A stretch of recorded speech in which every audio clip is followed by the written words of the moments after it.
Hello and welcome to the program. I'm Titus Wright and I want to say thank you for joining us on The Positive Force. Today we're going to talk about the 6 business structures. Yes, 6 business structures. And we're going to give you advantages as well as disadvantages of each one. The first one is being a sole proprietor. You're probably already one right now. Sole proprietorship is something that's very basic type of business. It's easy and inexpensive to set up. You can have complete control over all business decisions. You're like a lone ranger, and it's a simplified tax preparation process as well. In other words, the business is not taxed separately, all right? You and the business are basically one, okay? You're one with the business. And so the buck kind of like stops here, okay? Easy to fulfill your tax reporting requirements on a sole proprietor. Now, disadvantage of having a sole proprietorship is this. Unlimited personal liability. It means unlimited. That means your house, your car are attached to the business. If someone's going to sue you, they're going to sue you personally.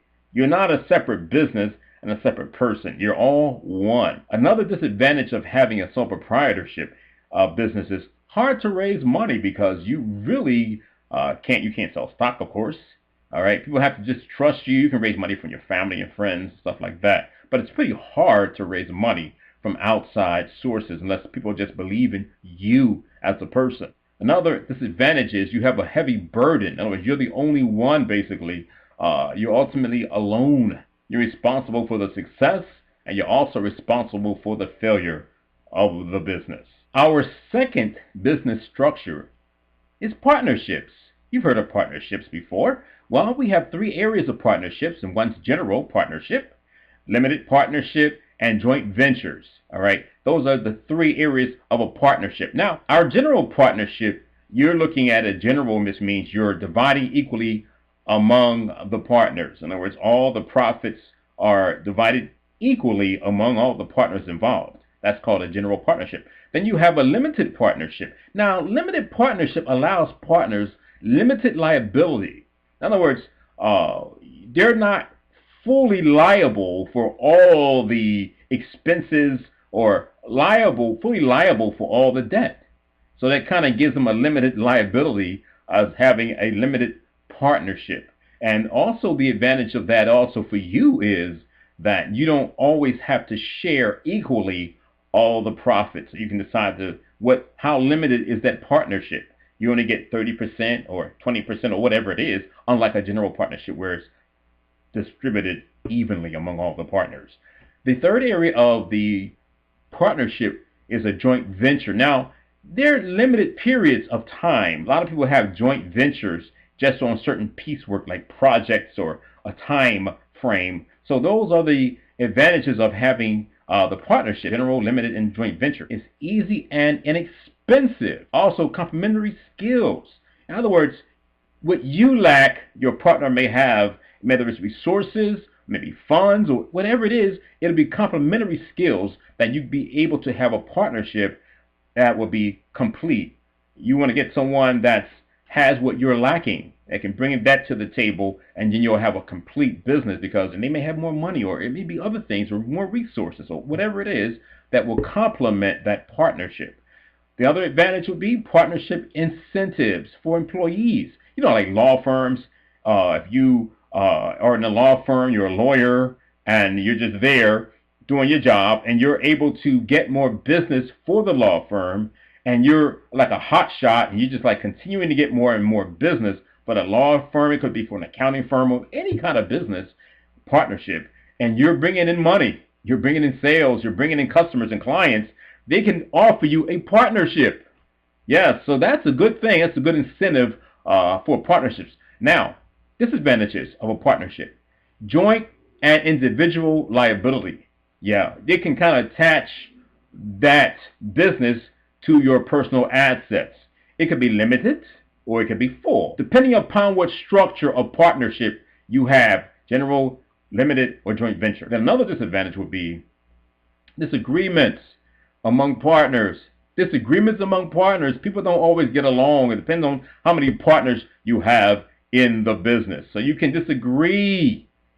Okay, you got to have some type of, I guess, bylaws, personal bylaws, for these types of things, disagreements.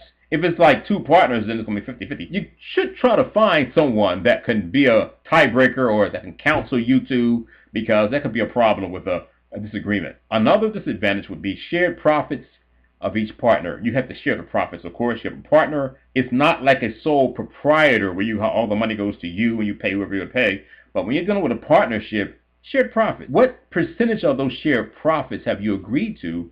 It depends on the agreement that you guys had. Okay? So there you have it, guys. Partnerships.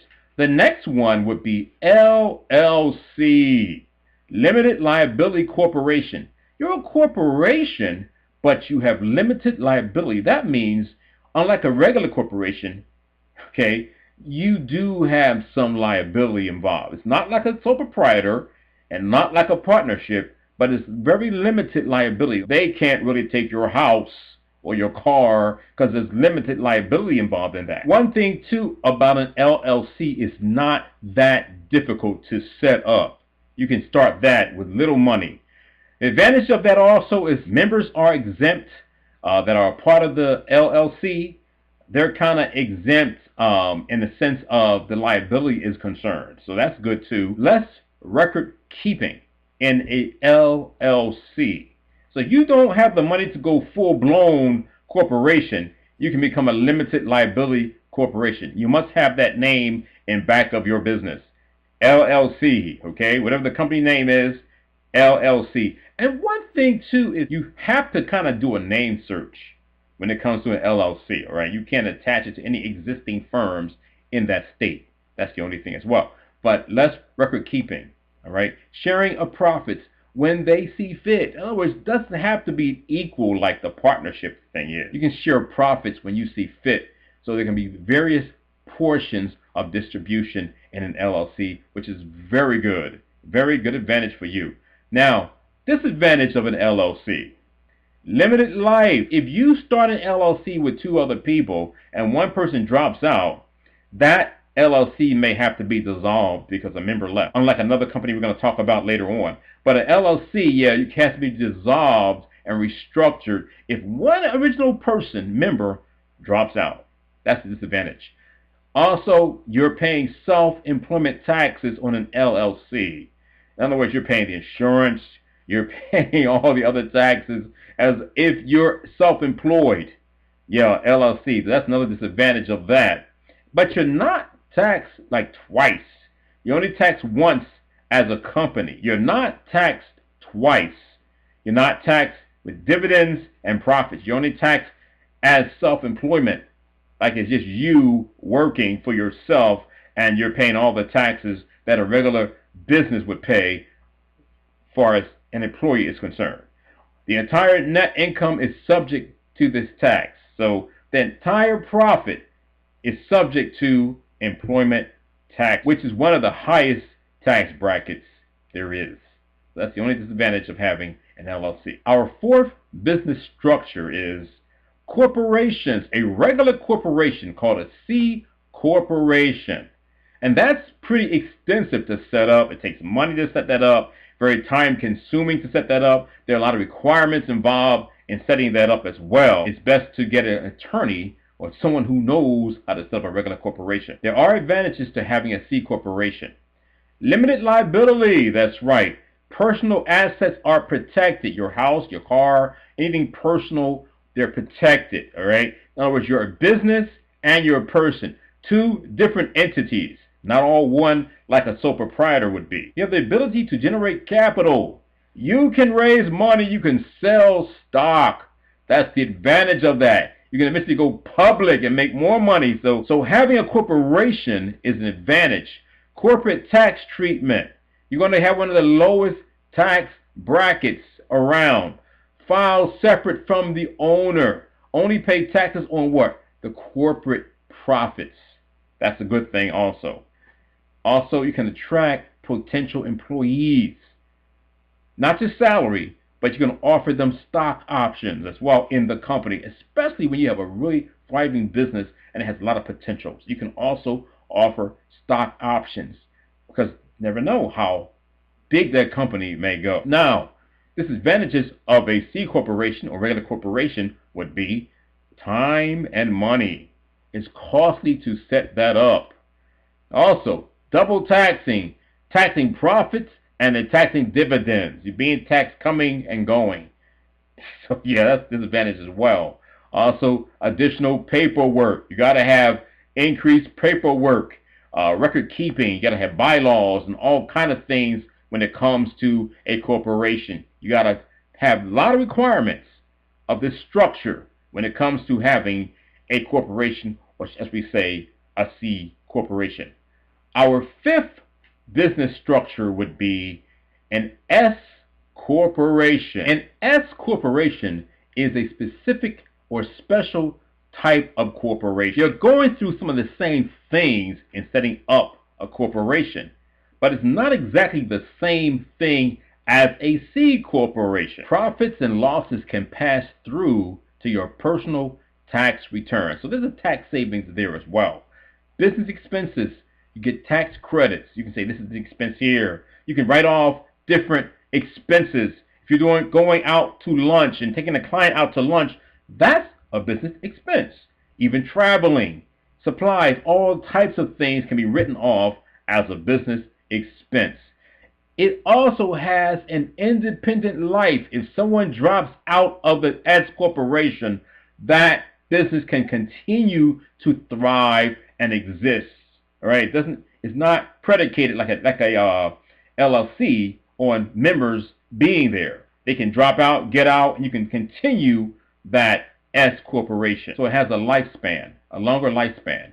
Also, shareholders can leave and the corporation can continue. Yeah, that's a good thing about having an S corporation. Disadvantages of an S corporation would be stricter operational processes. In other words, you got to schedule directors meetings and shareholder meetings. You got to have minutes and you got to keep meetings ongoing. So yeah, that's a disadvantage there as well. You have to have bylaws and record maintenance as well. A lot of detail when it comes to an S corporation. Shareholder compensation requirements. You have to share in the profits. You have to pay shareholders some type of dividend or something. You cannot just pay them nothing. You got to pay them something. So shareholders must receive reasonable compensation. Also, you have a salary and you have compensation as well. Must kind of like be divided equally. You can't take $1 salary and take a $25,000 in stock and just be charged for stock. No. It's not going to work that way. No. You got to have a regular salary and pay employment taxes. And then when you get your dividends, pay taxes on that as well. So those are disadvantages of the S corporation. Our sixth and last business structure would be cooperatives. You know, those credit unions. Well, good thing about a cooperative is this. You have to do a feasibility report to even set one up. Do we need it? Are we going to have members? See, we're not just the owner of the business. We're also the clients. We actually use the service. We're going to be customers of the cooperative. When you have a credit union, they call it shares. All right. So you're going to have bank accounts, checking accounts. You're going to be user owners of that cooperative. The advantages of having a cooperative would be, again, user owner, less taxation, only tax once on your personal income, not on individual and cooperative level, okay? You tax one time.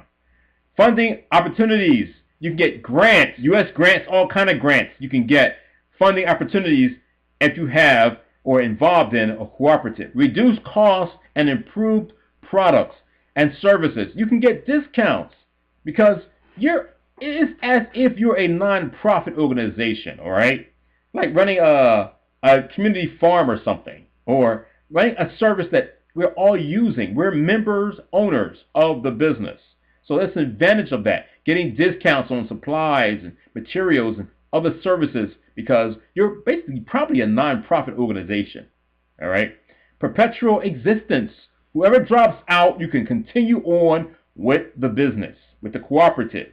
Doesn't matter if people drop out who initially started, you can continue that business. And of course, democratic organization. In other words, you know how you buy stock and whoever has the most stock has the most votes in other companies? Well, not like this.